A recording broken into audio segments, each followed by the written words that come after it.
Here we go.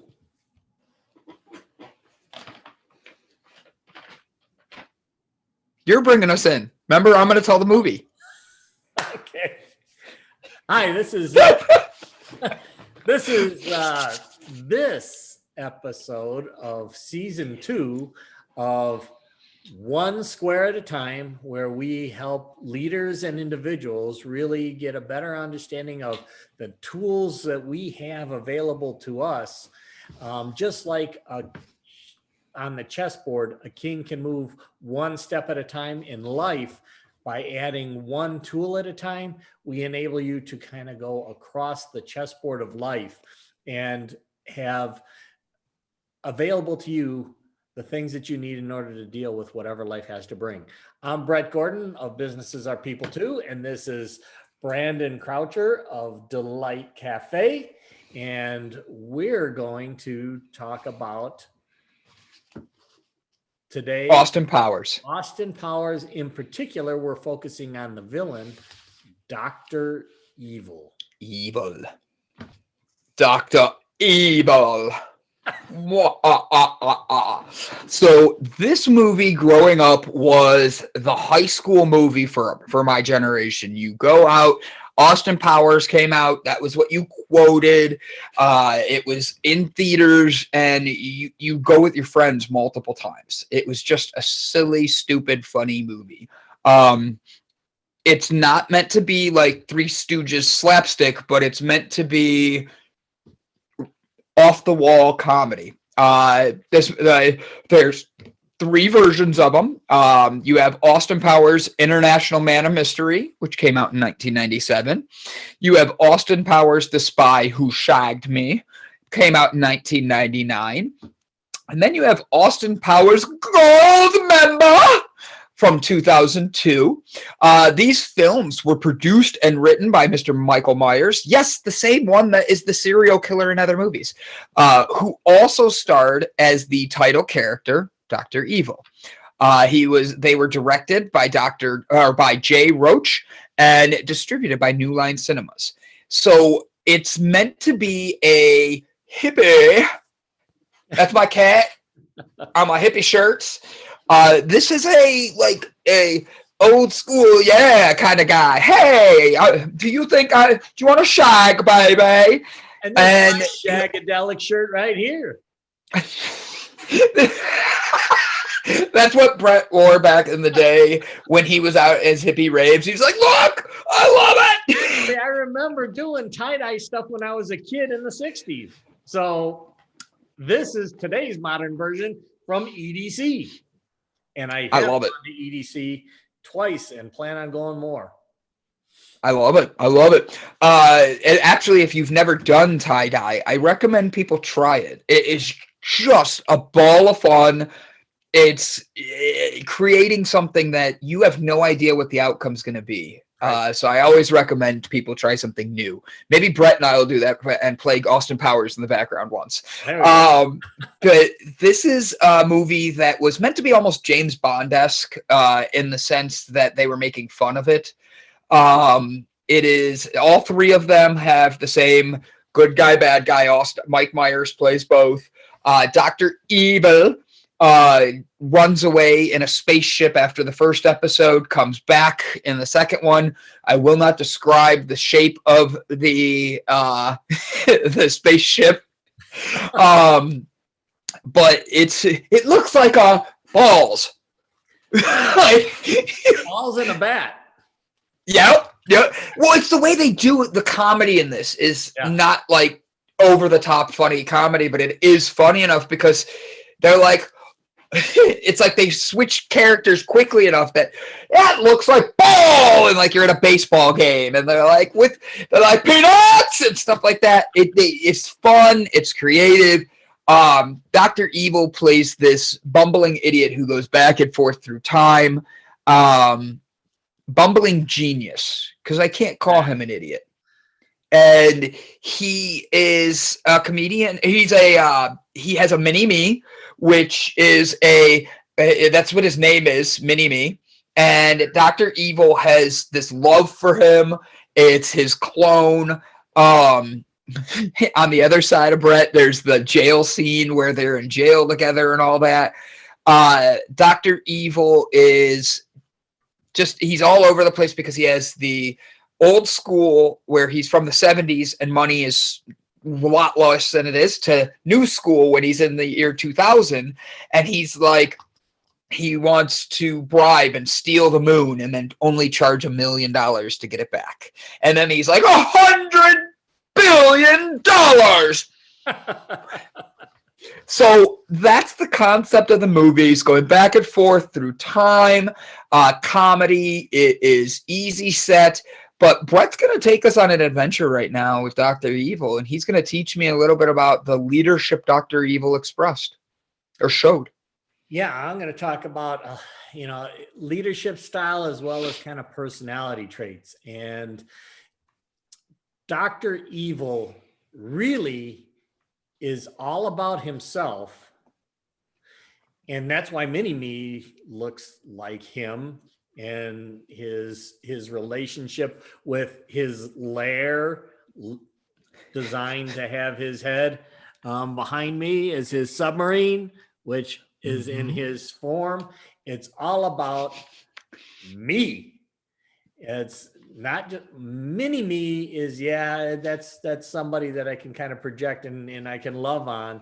But what I'm really loving on is me.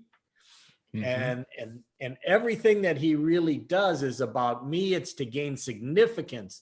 He's looking for love is really what he's looking for. He's looking for love in all the wrong places and looking for love in all the wrong ways. Yep. So, when we're looking for significance, because everybody needs significance in their life. We've talked about this in some of the previous episodes. Significance is your reason for being. Everybody wants to have a way that they're significant in this world. And you can go about that significance gaining that significance in many different ways. You can do it by helping people, being a part of a nonprofit, building a business that offers a different way of people to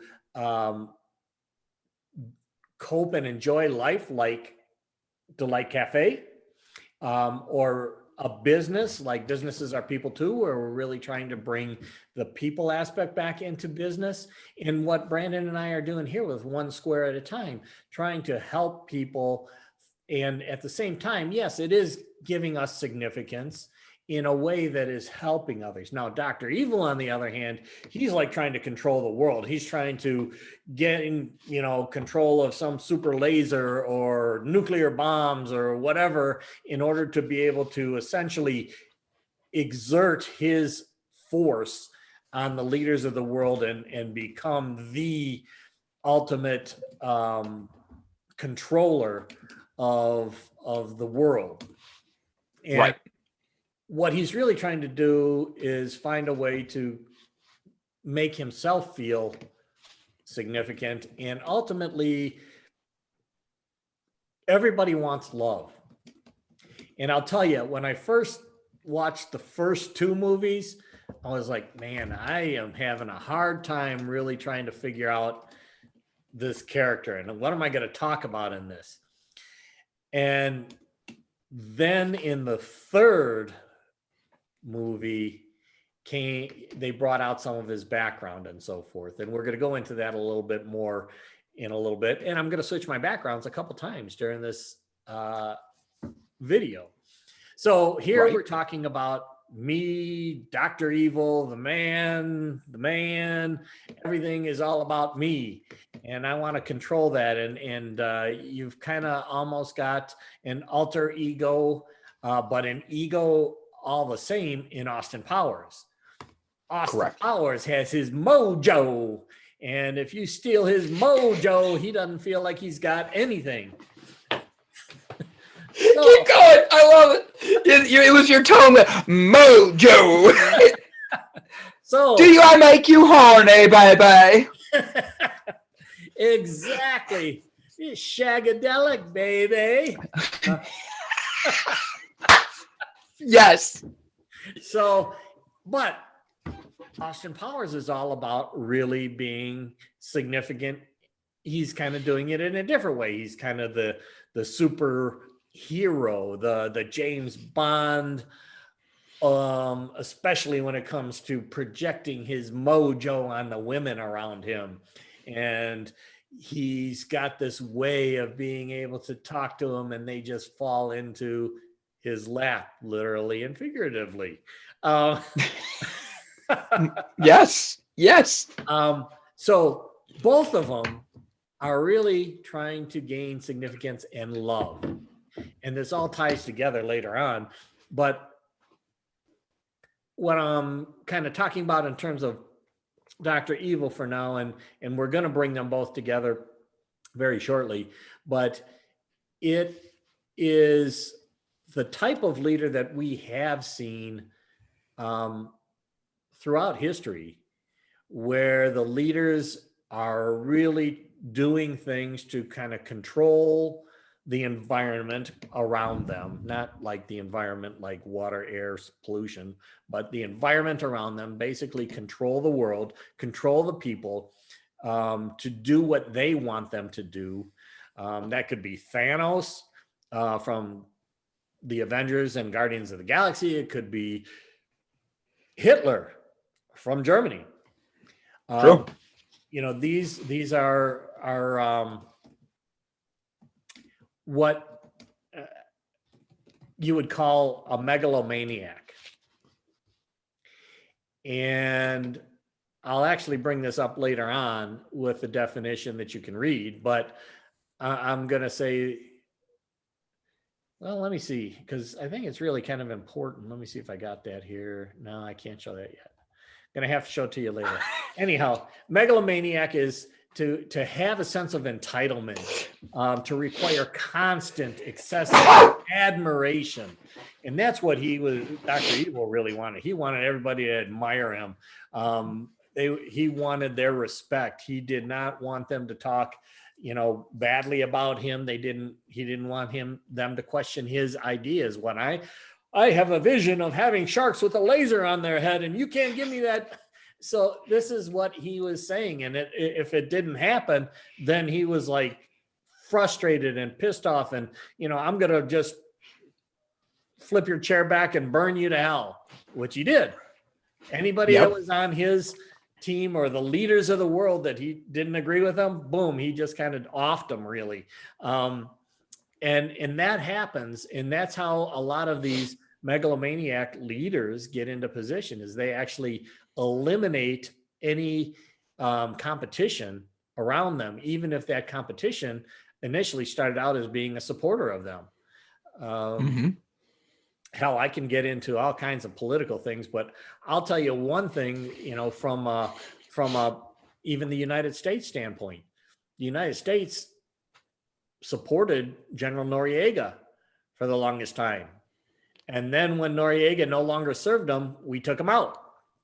So this is something that happens real world all the time. And we have to be aware and try to guard against that and recognize it for what it is, and recognize that there is value to it as well. If you didn't have people that wanted to do things, especially for the right reasons, then we wouldn't have developed in the way we are. I mean, we do have, 3 superpowers in the world that are kind of recognized right now: the United States, Russia, and China.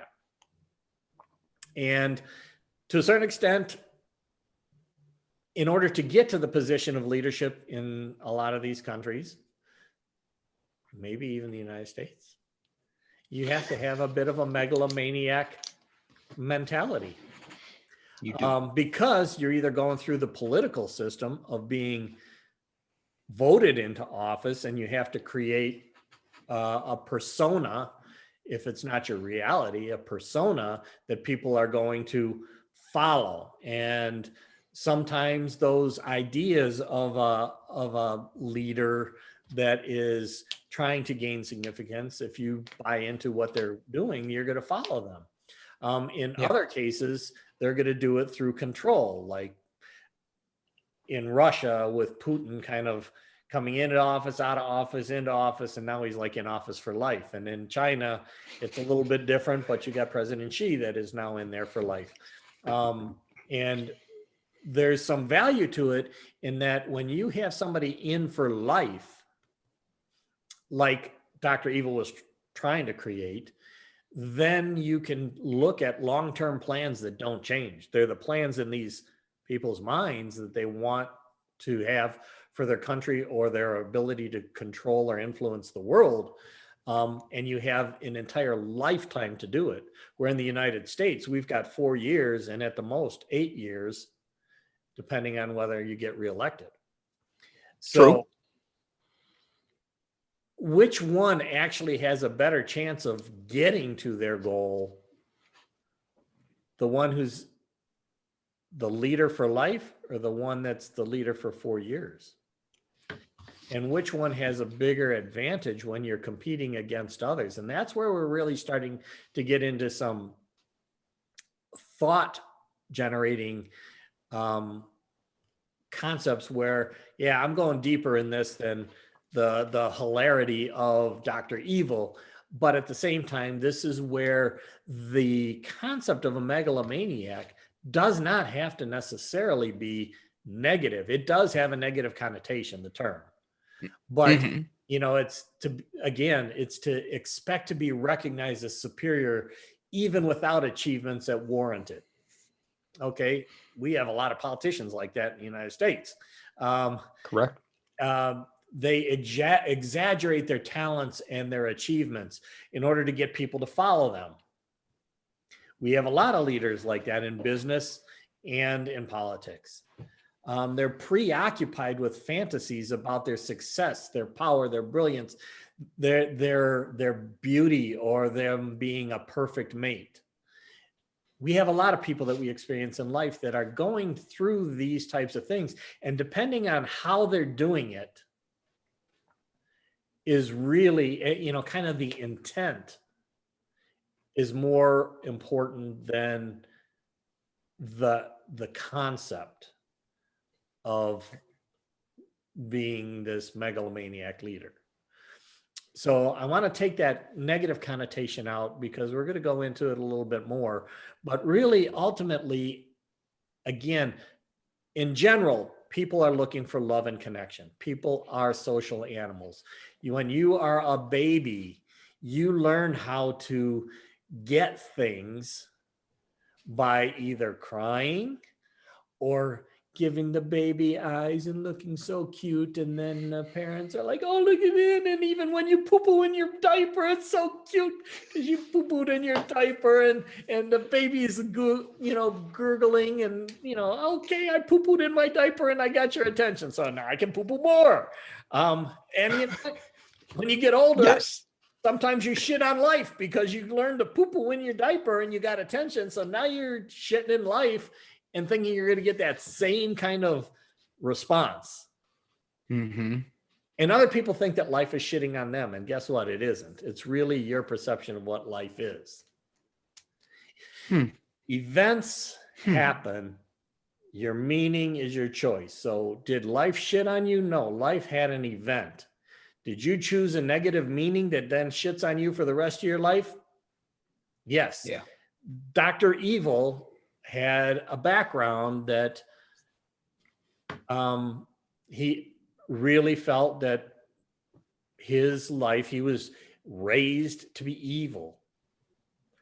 And did life shit on him? No. Did he have a tough upbringing? Yes. Did he have a lack of understanding of where he truly was from or his real parents? Yes. And we'll get into that a little bit more. And this is where you also have, again, the same things that are happening on the positive side from Austin Powers. He had similar type thing. He kind of knew where he was from, but he really didn't have a father there most of the time. And as a result, he was always looking for love and admiration and respect from his father, and a father that he didn't have or wasn't there most of the time. So with that, I'm going to go ahead and switch my background a little bit, and we're going to kind of look at things from a little bit different perspective. Sorry about that. That wasn't what I wanted to do. Let's do this. Let's do At this. least it wasn't anything like Sunny. When Sunny's comes across, woo! Is it like you don't know what you're gonna get? Well, I try to prepare so that that doesn't happen. I appreciate that. So here we go. You see my new background? I do. So when I'm talking about how do you go about getting this control, how do you have this concept of a megalomaniac and be both negative and positive? Yeah. So Dr. Evil was trying to get $1 million, which back in the 60s, $1 million was a lot of money. But then when he moved into the 2000s, it was like $1 million. Everybody laughed at him. Why? Because $1 million didn't mean squat in 2000. In the 60s, it meant a lot. So then he had to go to $1 billion. And on the other side, you've got Austin Powers, who's like, who needs swag? I got my mojo, baby. And he was getting, they're both trying to actually get to the same thing. They're both trying to get to respect and love and connection, but they're doing it in two totally different ways. One that is more negative, one that is very negative, and one that is positive, but sometimes can be negative. So above me, you have the two babies here. Now, this is the part that I didn't bring out, is actually in the third. Okay, wait, stop. Spoiler alert for anybody who hasn't seen the movies. This is going to give you some information that you may or may not want to listen to at this point in time. You may want to even turn this off and come back to it after you've watched the third movie. But I'm gonna go into it now that I've given you that spoiler alert. Austin Powers and Dr. Evil were brothers. I had to bite my tongue. I've been waiting to say that because in the intro, I was like almost said it, and I like bit my tongue because I'm like, I can't say that.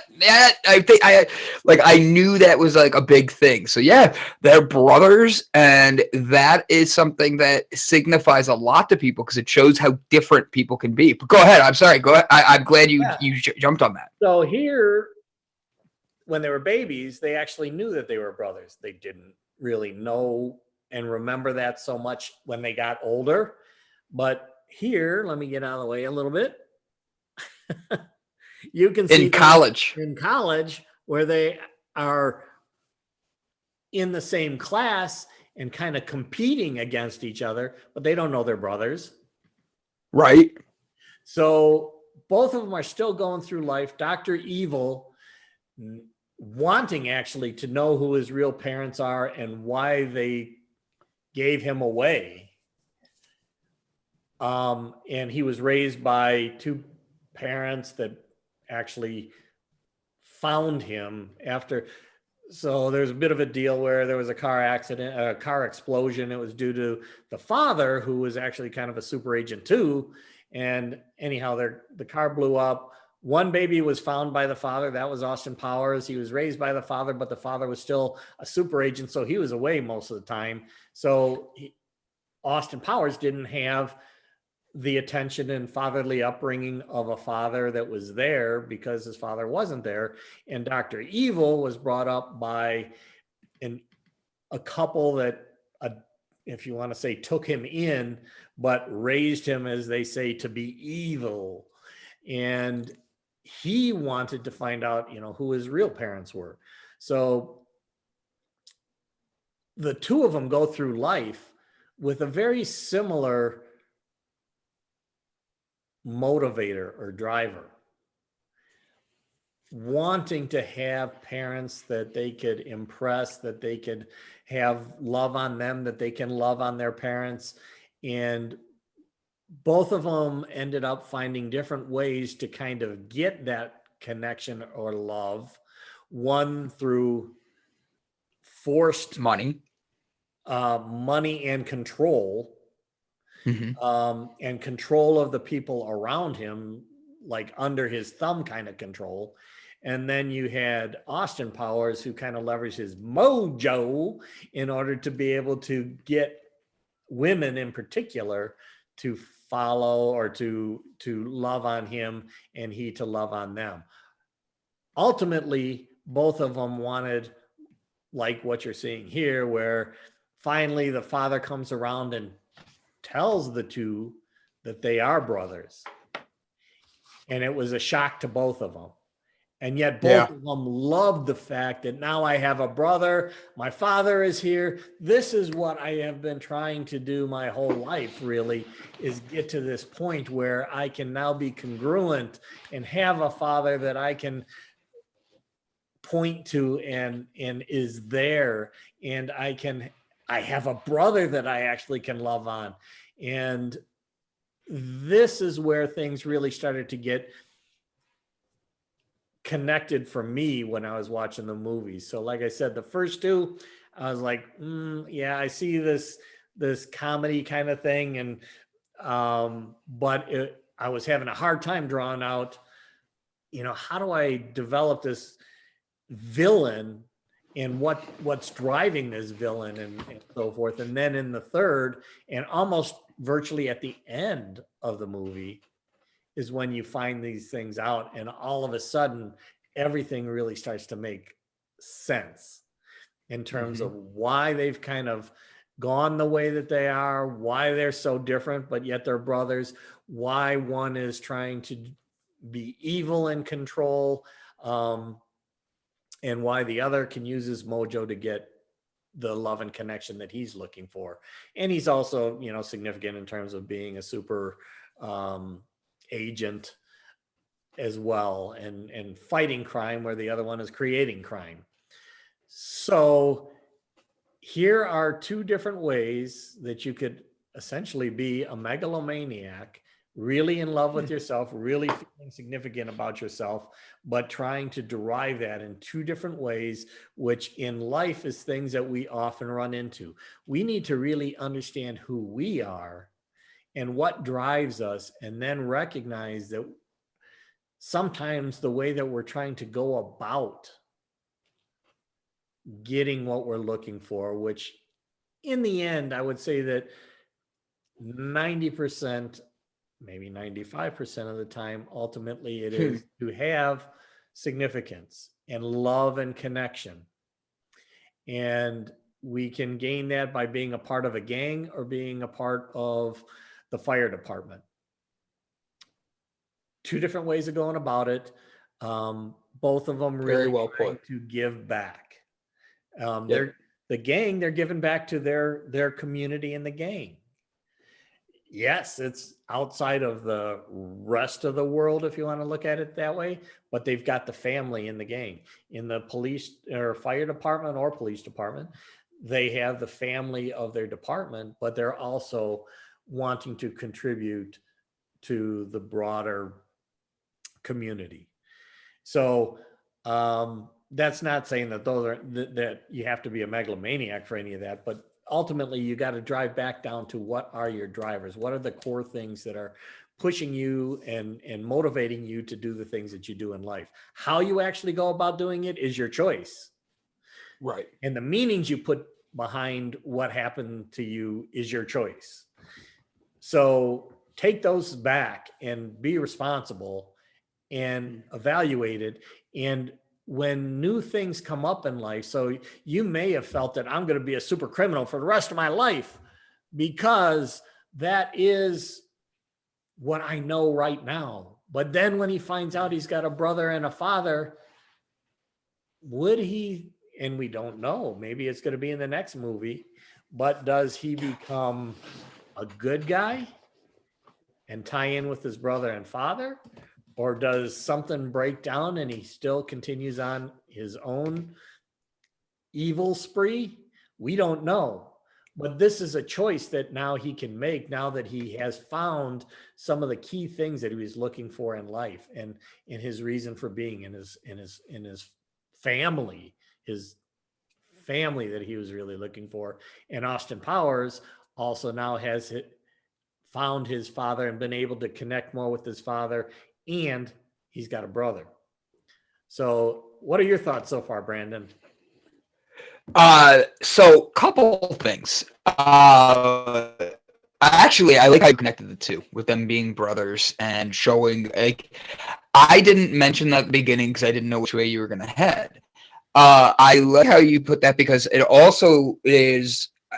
The reason I said money is because Dr. Evil comes up with like ways to make sure he's taken care of and he has money and that's where he thinks his joy comes from, where Austin Powers, on the other hand, it's power over other people, but not the same. His is more sexual, and he comes across as the good guy that's just horny. Do I make you horny, baby?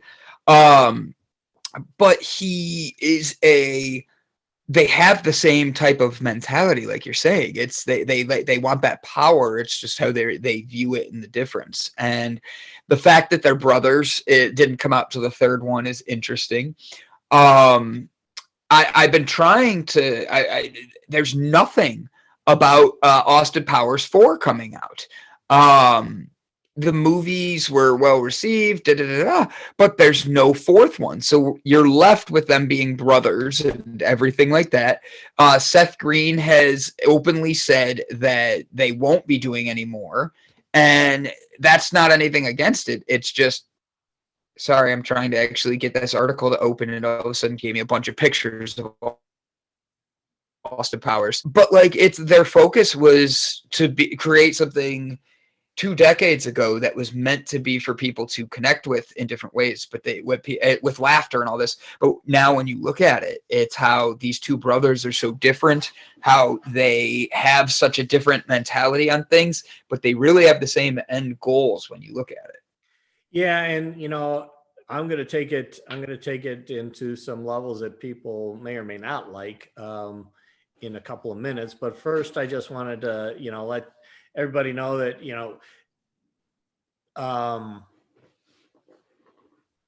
Fat Bastard and Goldmember were kind of also somewhat alter egos doing kind of the same thing in different ways. Mm-hmm. Yep. And at the end, you've got, Fat Bastard, who ends up losing a whole bunch of weight and looks like he may be taking on a different persona. Correct. And Goldmember, I don't know that we can say one way or the other which direction he was going to go. Right. But well, didn't he get melted?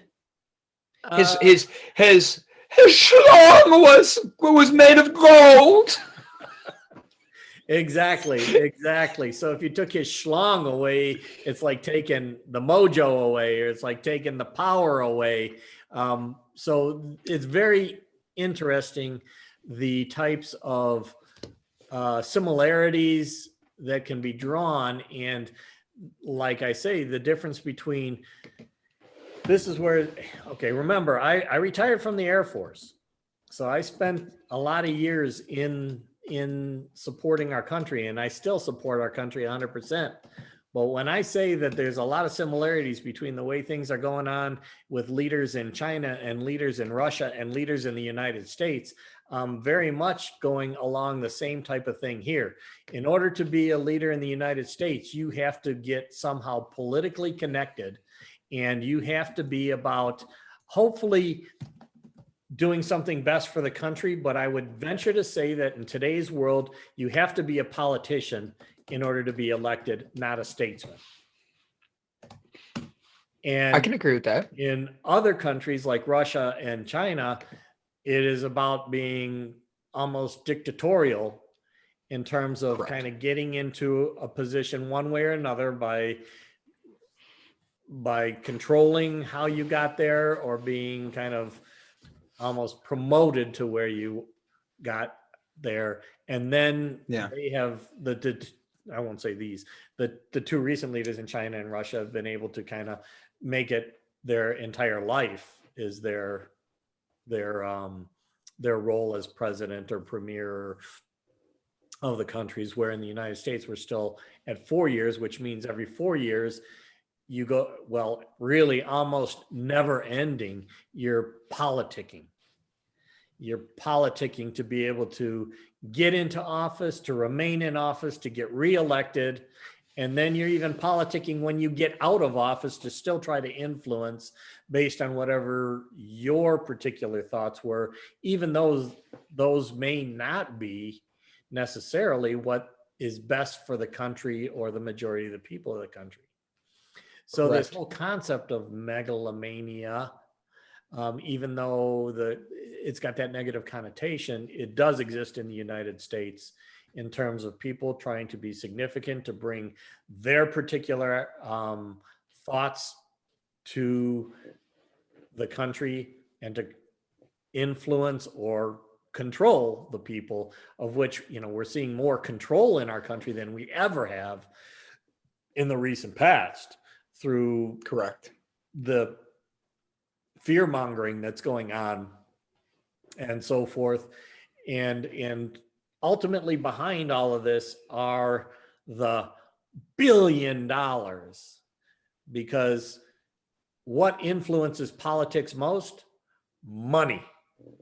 Mm-hmm. Money to be reelected, money to get others to be elected, money to set yourself up for when you get out of office. Money is very much a ingrained part of our politics now, along with power. Mm-hmm. And oftentimes politicians have to sell their soul. I would say majority of times politicians have to sell their soul in order to continue to stay in politics or to move up in politics. Mm-hmm. So Yep. they're trying to get significance. They're trying to be influential. Depending on where they are here and how that relates to everybody else, really impacts how life in countries exists for the elite, the middle class, the lower class, classless societies, caste-based societies, fear-based societies, democratic-based societies. Correct.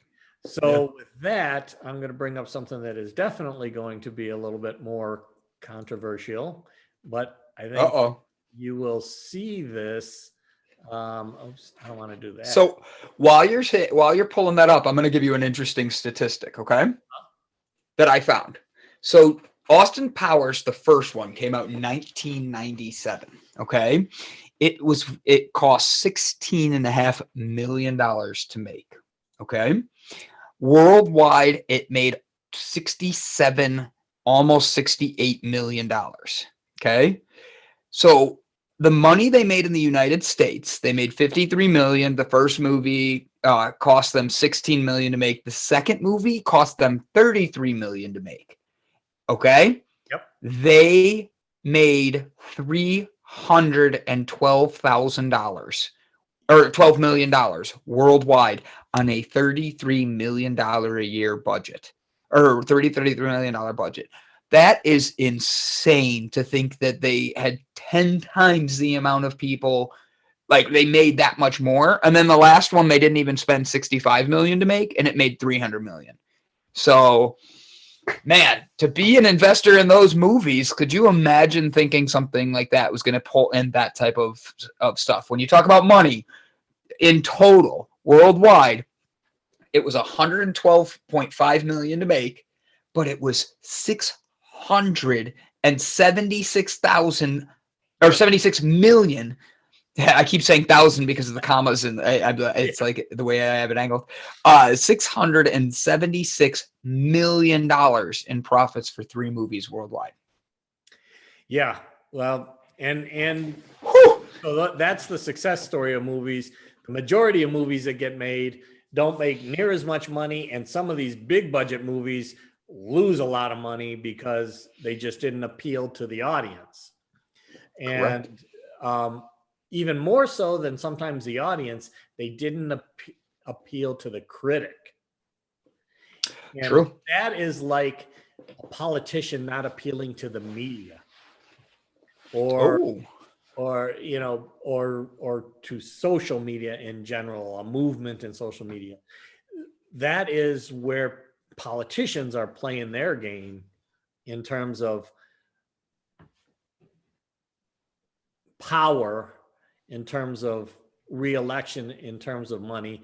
They're playing it by not the dollar sign to begin with per se, but the number of people.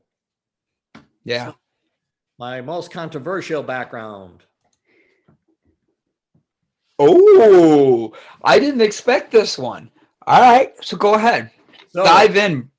so here we're talking about that same concept of megalomania, but let's use a little bit of a different, more simplified definition, and that is someone who has an unnaturally strong wish for power and control, or who thinks they are much more important and powerful than they really are. Now, Donald Trump, what I found and what was unique is if you look at these pictures, um, they're both on the phone. They're both got their I hands. was already. Yep, and then they both with their kids. Donnie Jr. and there's Scotty behind me. So some similarities there. I found more pictures like that, but couldn't put them on the slide without really making it too busy. So what we have is some of the same desire for control, and a belief that if they were to get what they want, it's going to be better for them and better for those that buy into their ideas. Correct. Now, that doesn't necessarily mean it's better for the rest of the world. It doesn't mean it's better for the rest of the population, but it is better for those that buy into where they're coming from. I'm not saying positive or negative here. I'm just saying that the same personality traits are very similar. Mm-hmm. And you could have used other politicians too. I So could use- before anybody, I could use even Reagan, a very popular president.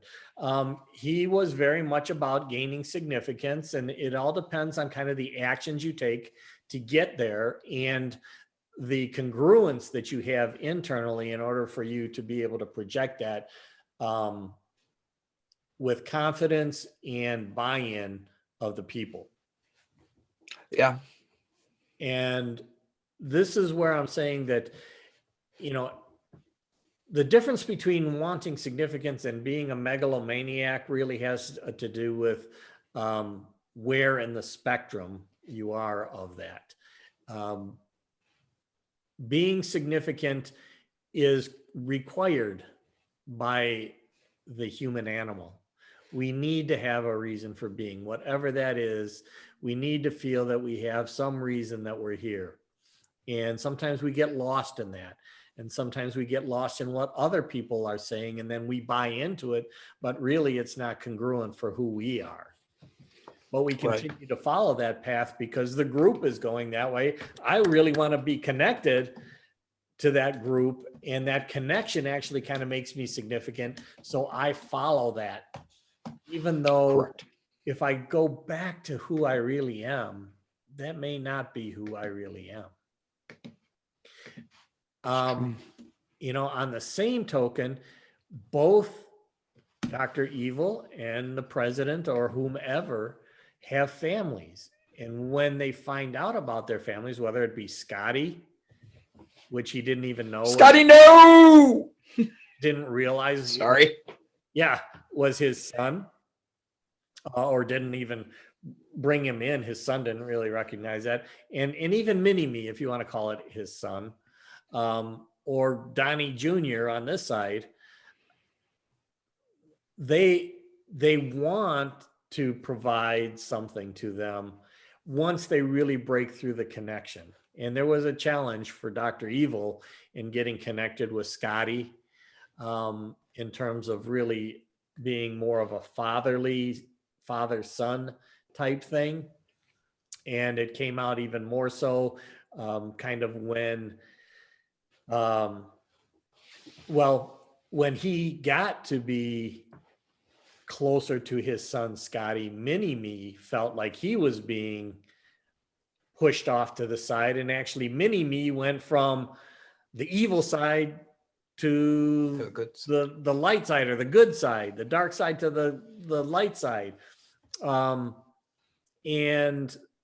it was because they still wanted to feel love. And I think in possibly Mini-Me's case, he felt more comfortable being on the light side, or the side of good, as opposed to the side of bad. There wasn't a whole lot of story developed around that, but once he moved over, he seemed to be happy, with more of a genuine smile than the smile that he had when he was under Dr. Evil's reign and control, which may have been more of a forced smile, not as congruent. So again, congruency is critical to how we do things. And then, Scotty over here, he ended up kind of becoming more like Dr. Evil at the very end, taking on his father's persona, his father's evilness. But it'd be interesting to see, if there was another movie, if he maintained that and became the super villain, and his father may have moved over to the light side and tried, how would that all play out? Very interesting. But the key here is that, whether you call it megalomania, whether you call it being significant and having a reason for being, how you go about doing it is a huge, huge differentiator in its value to the world as a whole. And you can be significant on both sides. I encourage everybody to look at I do not believe in do unto others as you would have them do unto you. I believe in do unto others as they would want to have done unto them.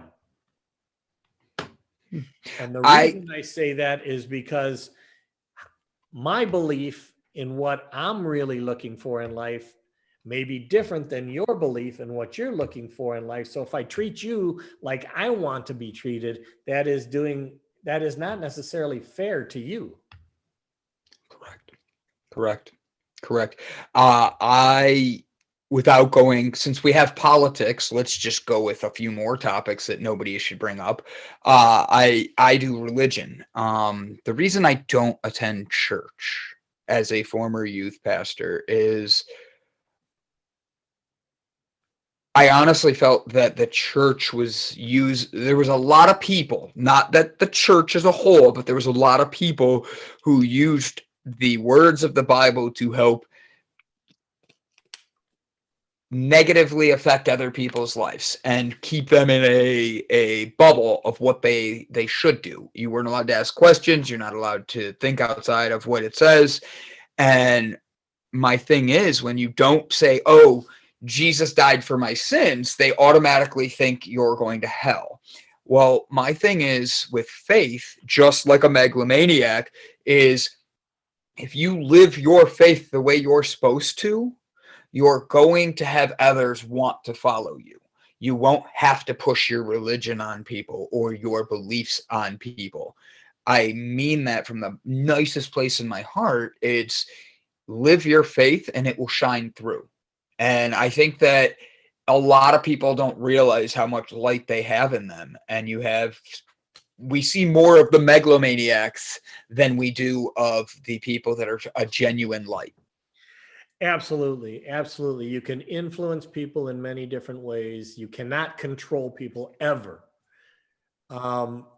because people do have choices. Even if that choice is life or death, they had a choice.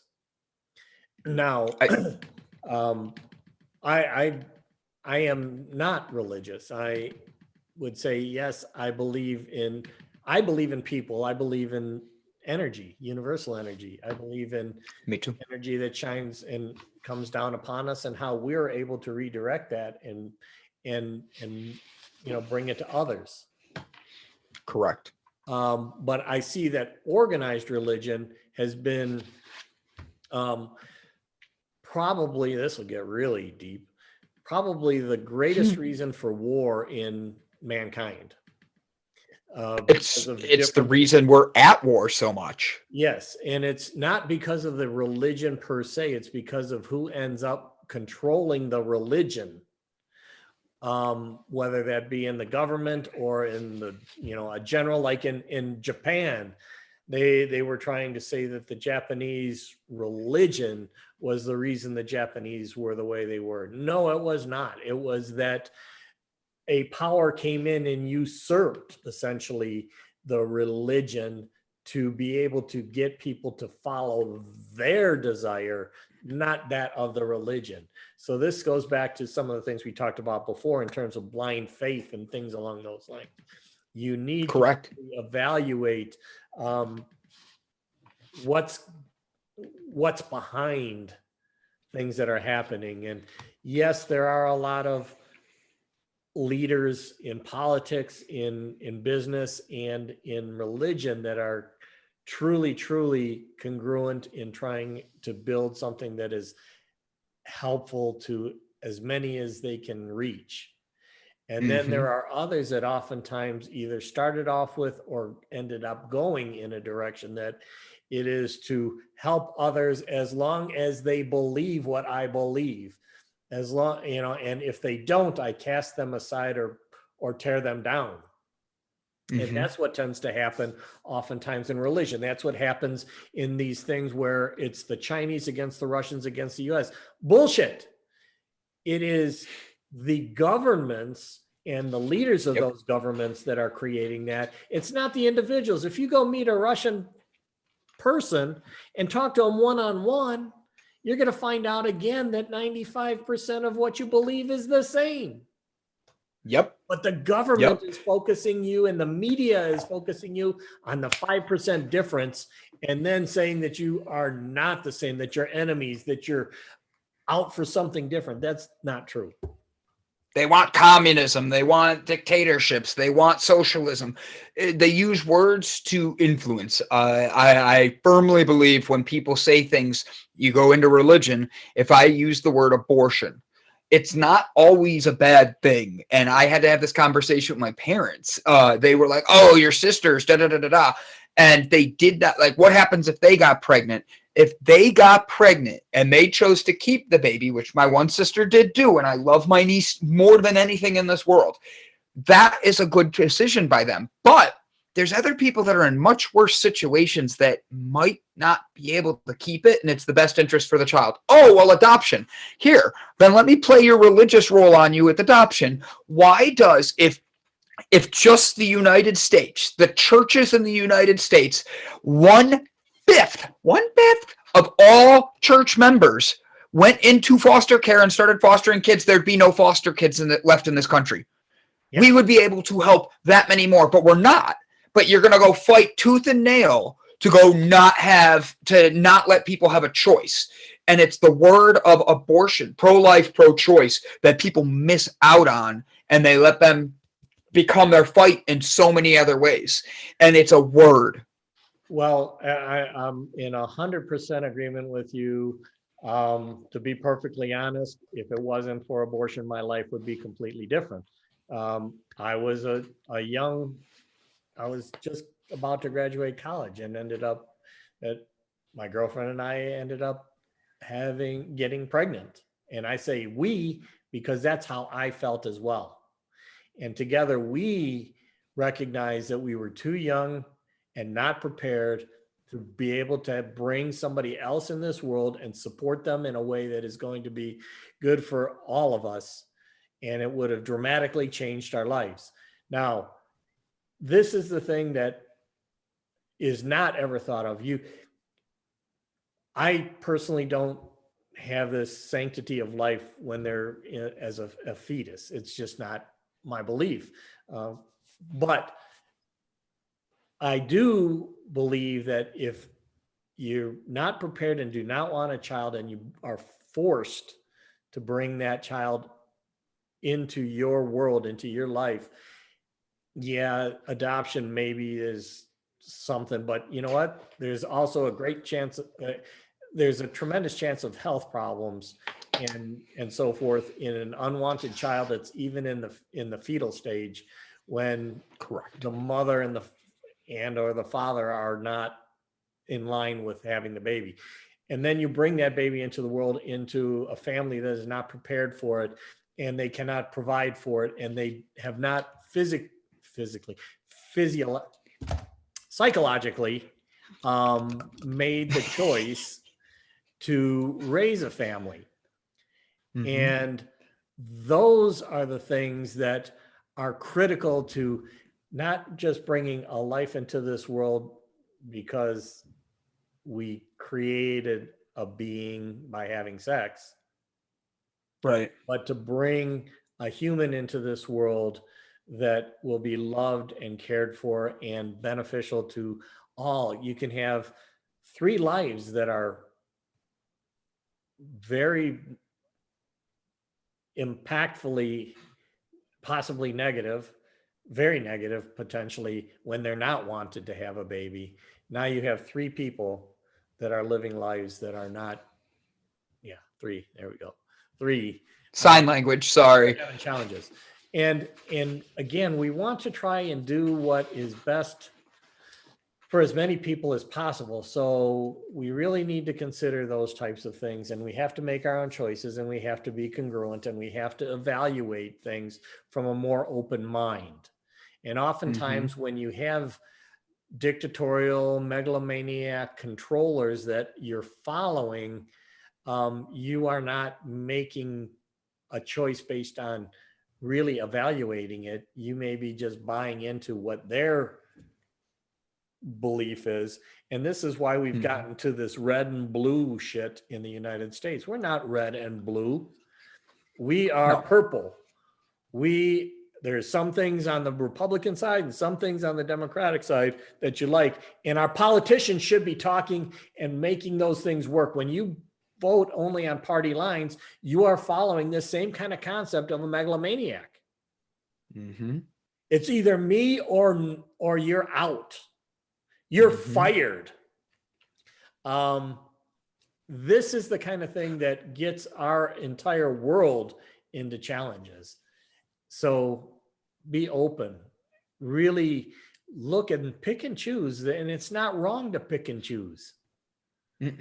Even in religion, You can go both sides. Just know what you believe. Yeah, like believe in what you want. You can say that you believe the whole story. I'd say that's bullshit in probably everybody's case. I believe in part of the story, and I believe in this part of the story, especially in this situation, but I may not believe that much in that side of the story in this situation. And the same thing goes in politics. And the same thing goes in life. So guess what? We've got to have lots of tools to be able to help us to deal with all of these different things that we need to really consciously pick and choose from, and then consciously support in different scenarios, or choose not to support in a specific scenario. That's what's so important. Now, before we... So what's the tool? There, I was going to say, do you got anything to say before we get to the tool? I'm sitting here and I'm contemplating what I think it could be, but I don't know which way you're going because we have the megalomaniac and all that. I think it's so. Yeah. My thought, and I wanted to get yours as well. My thought is a bullhorn. All right, I get where you're at. So it's kind of funny you say that.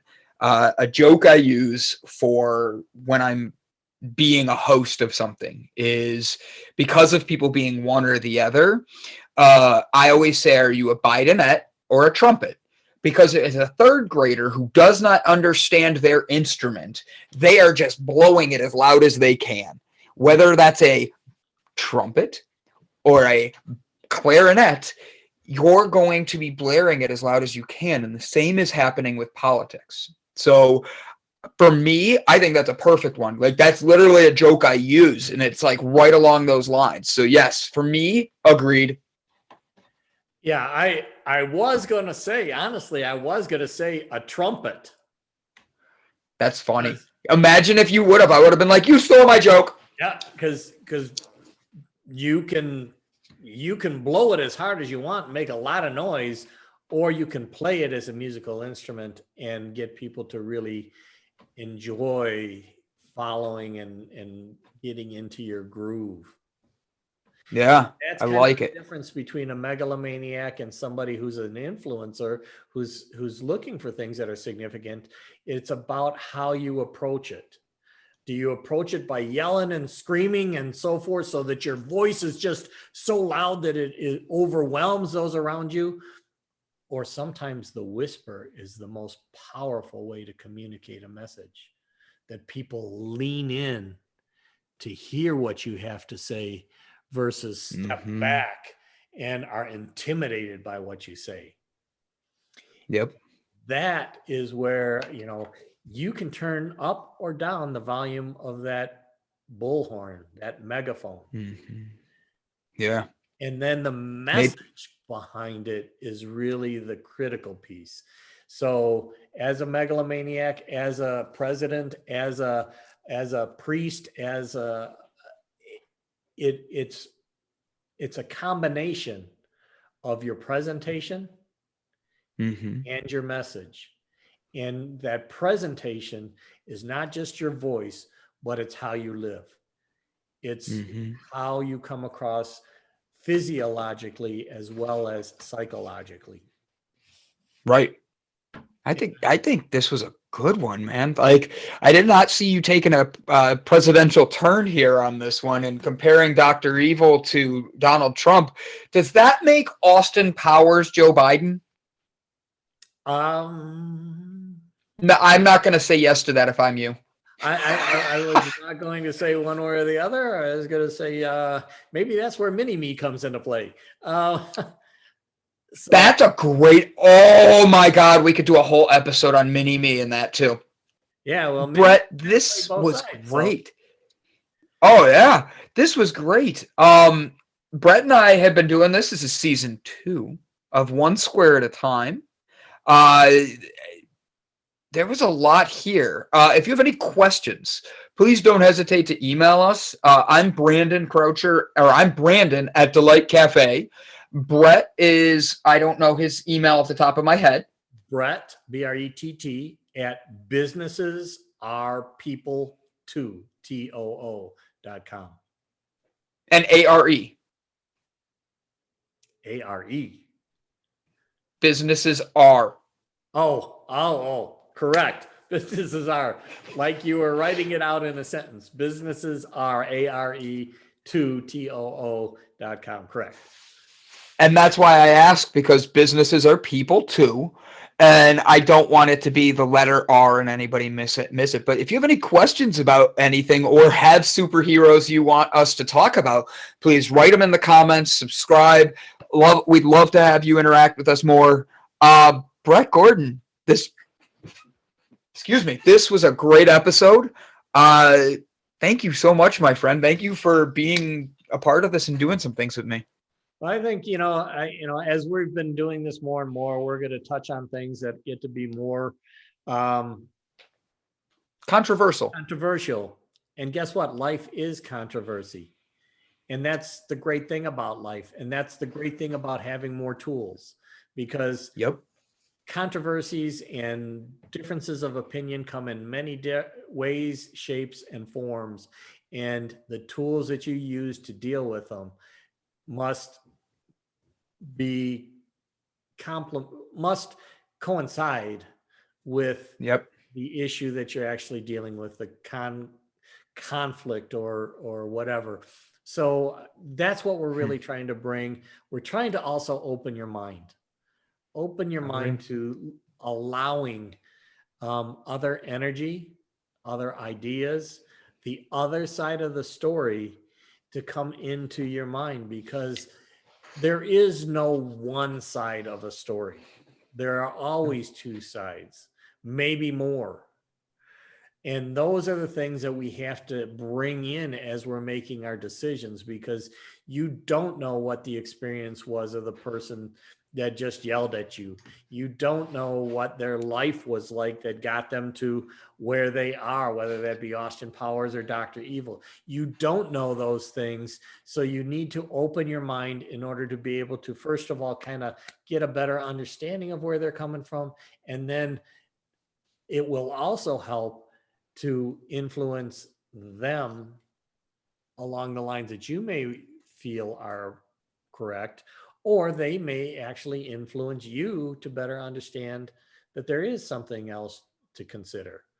So I love that.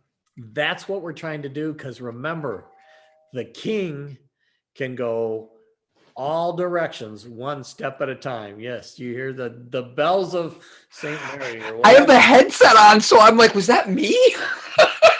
That was, I think, a package being delivered to the door. So hopefully it's a good thing. But, it really is that in life, sometimes we can take a step forward, we can take a step backwards, we can take a step to the side, or we can take it diagonally. The choice is ours oftentimes. Yep. Sometimes we don't have all of those options available to us, just like a king on a chessboard.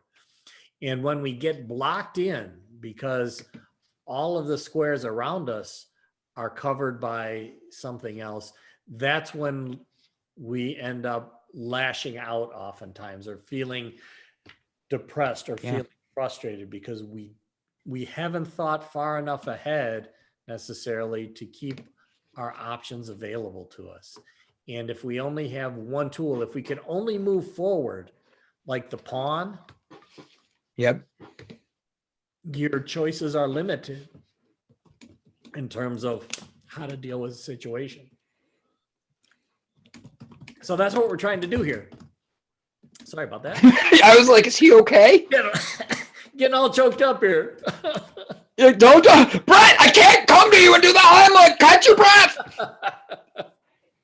So anyhow, it's been a fantastic episode.